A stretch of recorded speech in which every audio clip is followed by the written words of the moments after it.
continue on to California 156 West. Cannery Row, formerly known as Ocean View Avenue, has a rich history deeply intertwined with the sardine canning industry. Once a bustling hub of canneries, the area fell into decline after the collapse of the industry in the 1950s. However, thanks to the popularity of Steinbeck's novel, the street was renamed Cannery Row in 1958 and efforts were made to preserve its historical significance.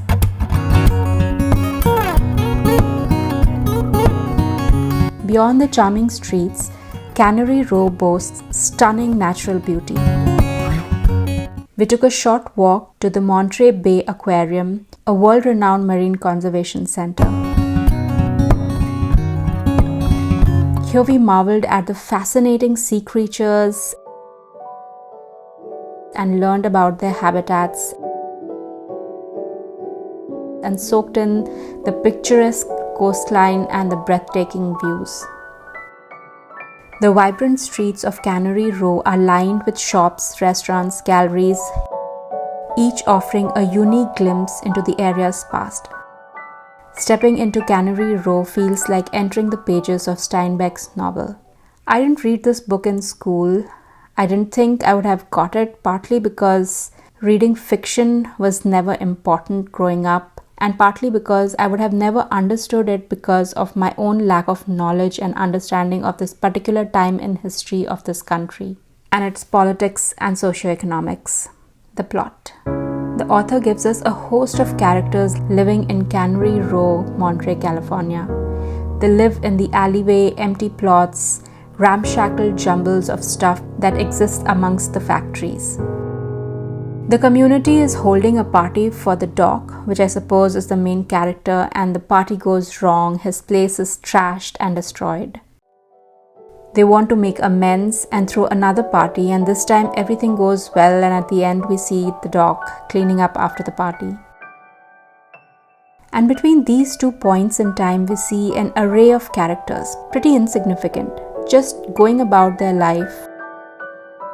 For me, these characters are not ordinary. These characters are from the lower section of the society 70-75 years ago, thieves, prostitutes, drunks, because that's not my world. And so for me, as a reader, these are intriguing characters, happy where they are. And that makes you wonder if they are happier than most people who are normal, who have had the education, a good job, earn money, provide for the family, power, fame, and still are unhappy. And here in this book, these characters who have nothing are content. And that makes you wonder if indeed happiness is found in the most unlikely places, only if we know where to look.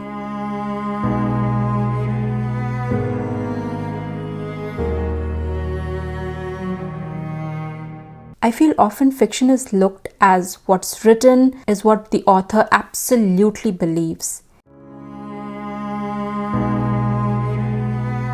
And it very much might be the case here, but in my experience as a writer, I mostly write to explore my feelings. What might it feel to lose a parent at a very young age?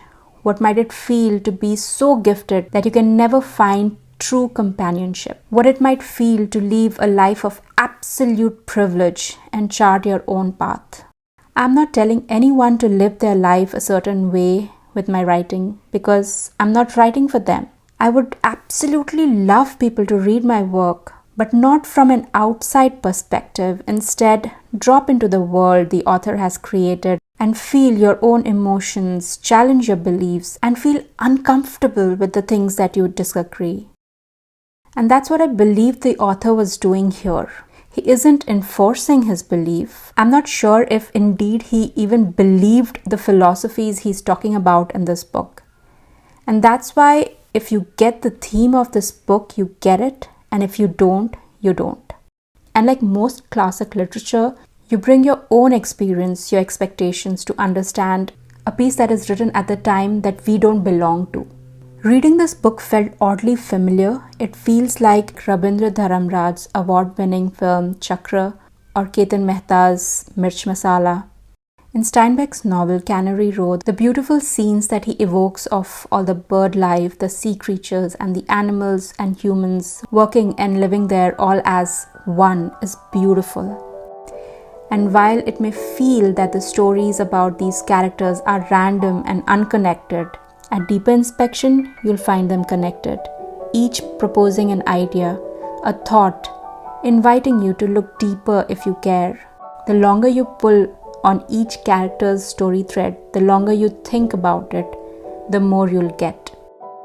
And the most intriguing part, and perhaps the clue or the lens through which to read this book, is the dedication to Edric, who knows why or should. Cannery Row is a captivating destination that seamlessly blends literature, history, and natural beauty.